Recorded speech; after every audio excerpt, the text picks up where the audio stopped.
Inside PressBox is presented by Freedmont Mortgage. Don't make a 30-year mistake by choosing the wrong lender. Go to Freedmont.com now for all of your mortgage needs. And welcome to another edition of Inside PressBox. I'm your host, Stan the Fan Charles. This week on the show, we'll catch up with Stephen Ketchmark, the local contestant in the Pepsi Max Field of Dreams contest. With your help, Stephen and his Hall of Fame teammates, Tony Gwynn, Mike Schmidt, and Johnny Bench could take the field in Washington, D.C. against other former MLB Hall of Famers, O's Jim Palmer and Brooks Robinson. With the Ravens kicking off the preseason this week, that means fantasy football isn't far behind. Later in the show, I'll be joined by PressBox writer and nationally renowned fantasy football expert Ken Zales to get the lowdown on how you can pick a team built to win your league. But first, there's a very different kind of fantasy football underway right now that we've all been playing for the past few years.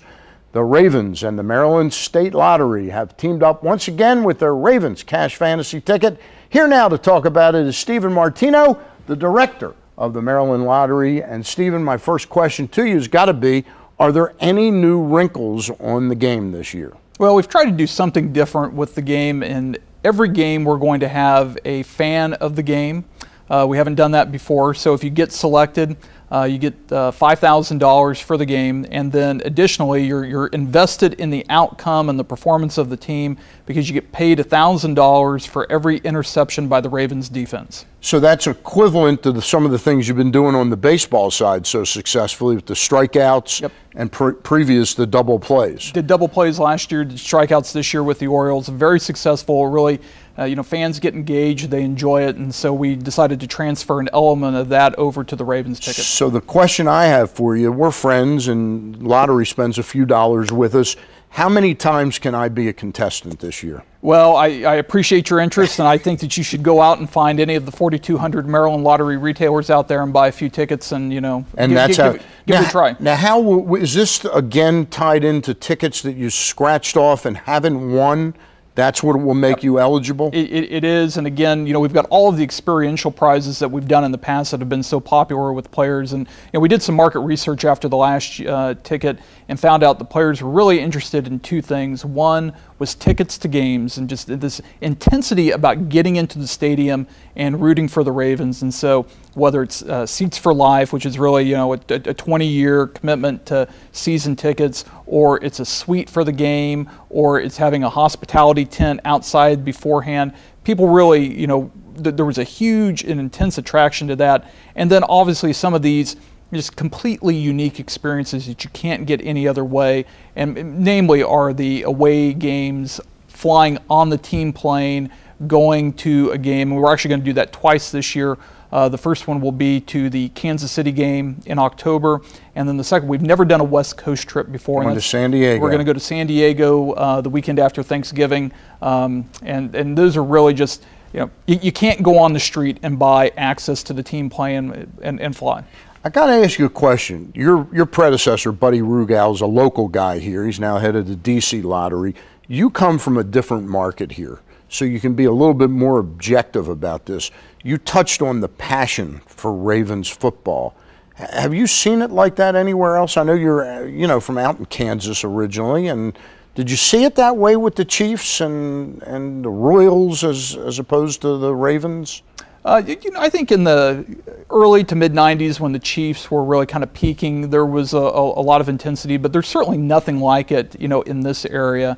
And frankly, glad that the Orioles are having such a good year this year because obviously people are interested in that. But I see it in my own home because I have a 7-year-old daughter and a 4-year-old son, and they are growing up just these as Oriole fans. Oh, and Ravens fans, Ravens fans both, and they enjoy the games, and they're cheering on and go Ravens, boo Steelers. I hear that frequently in my home. Hey, about the Orioles, you've been here a couple of years now. They haven't done well for a number of years, and this year they're doing much, much better. They're going to have a respectable season this year, maybe over 500, maybe the playoffs. I don't really think so, but I keep waiting for the shoe to fall.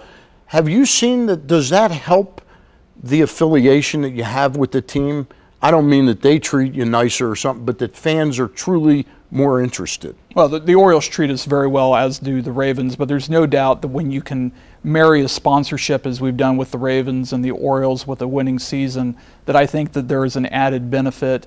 You know, we've been very fortunate for the first 3 years of Ravens Cash Fantasy that the Ravens have gone to the playoffs. I think that has had a very positive impact on our ticket sales and just, you know, the feeling that people have for the team, you know, marrying that with players of the Maryland Lottery.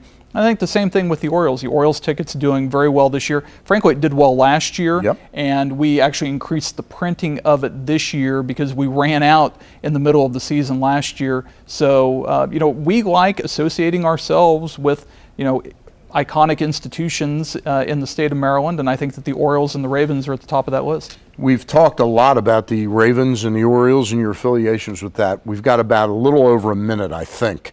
Tell me about these numbers that have come out from early on in the history of Maryland Live. I mean, we're, what, 2 months into Maryland Live? Yeah, we are. We just released this week the July revenue numbers, and it's showing that, you know, they've now got over 3,600 slot machines on the floor, and for July they were doing an average of $350 per day per machine.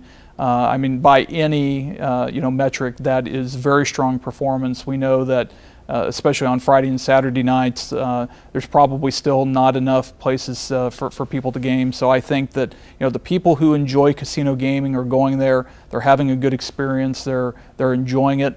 Clearly, the upside for the state and kind of the promise of the casino program was that it was going to generate revenue for the state of Maryland. 48.5% of every dollar left in the machine after the winners are paid goes to the Education Trust Fund, and that it would create jobs, and there are going to be about 1,500 people specifically working at Maryland Live. We're out of time now, but you got to promise me you'll come in when we get through this legislative, special legislative session. We'll do a segment on that. That'd be great. How it comes out. Right. Thank you very much. Thank you very much. Stephen Martino, Director of the Maryland State Lottery. After the break, I'll be joined by another Stephen Catchmark, the local semifinalist in the Pepsi Max Field of Dreams contest, so don't go away.